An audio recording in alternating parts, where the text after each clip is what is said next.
سلامونه ستړي مشي وخت مو په خیر. تاسو ته لزیر نیوز سلیری څخه د نن ورځ د مهمو خبرونو ټولګي ته ښه راغلاست وایو.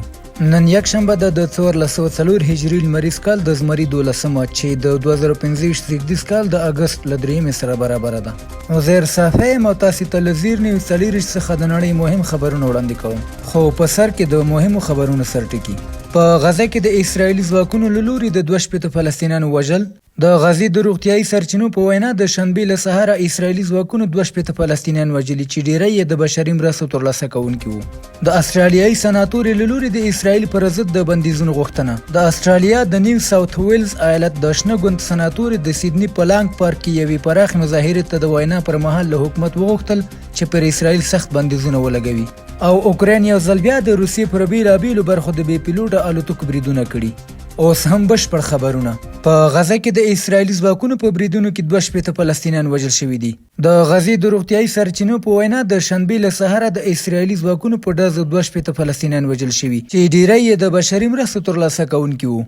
راپورونه وایي 28 تنه هغه مهال ووژل شول کله چې د امریکا او اسرایل له ملاتړه برخمن د غزې بشري بنسټ د مرستو مرکزونو تر څیر راټول شوي وو. سره له دې چې اسرایل د جولای په 28مه اعلان کړی په ځینو برخو کې به د بشري مرستو لپاره موقتي جګړه ودرول شي. خو یوازې د چهارشنبې او پنځشنبې په ورځو کې 115 فلسطینیان د خوراکي توکو ترلاسه کول پر مهال ووژل شول. په همدې حال کې د فلسطین د 3 میاشتې ټولنه وایي اسرایلی ځواکونو د خان یونس په دفتر برید کړی چې یو کارکونکی وژل شوی او 3 نور ټپیان دي. د غزې د حکومت رسنیز دفتر خبر ورکړی د شنبې په ورځ یوازې 14 د مرستو موټرونه سیمې ته داخل شوي په داسې حال کې چې ورځنۍ اړتیاوې نږدې 600 موټرو ته رسیږي.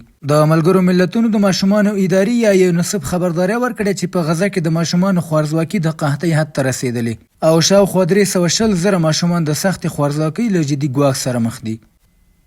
استرالیایي سناتور د اسرایل پر ضد د بندیزونو غوښتنه وکړه.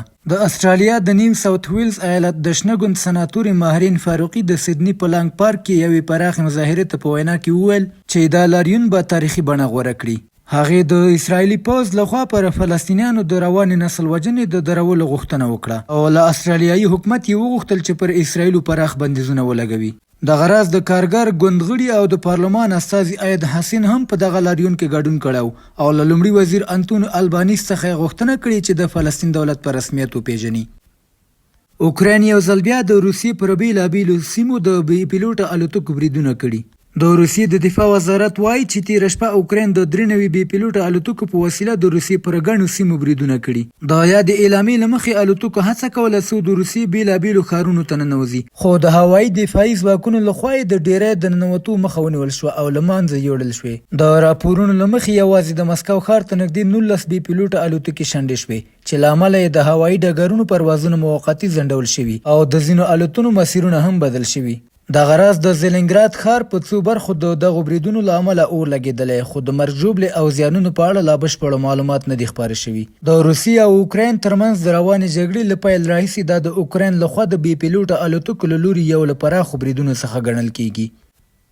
په سیدنی کې د فلسطینیانو په ملاتړ پراخ لاریون شوی. په استرالیا کې زرګونه کسانو د غزې له ولس سره د یووالي په هدف د بشریت تر عنوان لاندې د سیدنی ښار پر مشهور هاربر پل پراخ لاریون ترسره کړ. د مظاهرې ګډونوالو چې شمېر یې د تنظیمونکو له قوله تر 300,000 پورې رسېده د باران سره سره پر هاربر پل باندې پلي واوښتل او د فلسطین بیرغونه یې رپول. دا مظاهره د نیو ساوث ویلز ایالت د پولیسو او حکومت له مخالفت سره سره ترسره شوه خو د ایالتي سترې محکمې له پریکړې وروسته لاریون ته قانوني اجازه ورکړل شوه. ګډونوالو له ځان سره چنګکونه، لوښي او نور وسایل راوړي وو ترڅو د غزې د ماشومانو لوږې ته پاملرنه جلب کړي. دوی موږ ټول فلسطینیان یو او فلسطین ته ازادي شعارونه ورکول. په یاد لاریون کې ګڼو مشهورو شخصیتونو لکه جولیان آسانج مشهور خبریال، د استرالیا پخوانی د بهرنیو چارو وزیر باب کار، لوبغاړی ماین وایټ، پخوانی فوټبالر کریک فاسټر او د شنو ګوند سناتور ماهرین فاروقي هم ګډون کړی و.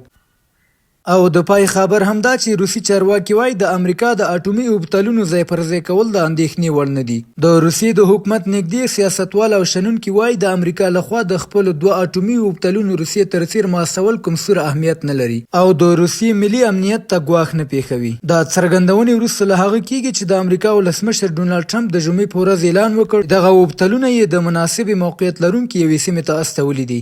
د روسیې د دولتي دوما مرستیال لیونید ایلیف ټاس خبري خبري اژانس ته ویلي چې د اټومي اوبتلونو تحرکات یوازې یو عادي پوځي اقدام دی او د روسیې لپاره د خطر زنګ نشي کېدی.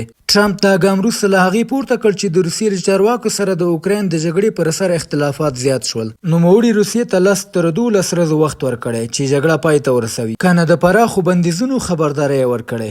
زموږ نړیوال خبرونه همدومره و. د کورنۍ او سپورتي خبرونو لپاره زموږ پاڼې وڅارئ. په خواله رسنیو فیسبوک، انسټاګرام، ایکس، یوټیوب او ټیک ټاک زموږ خبرونې خوښې او موږ تعقیب کړئ. ادرس یې زیر نیوز 24. تر سبانۍ خبرونې د الله پامان.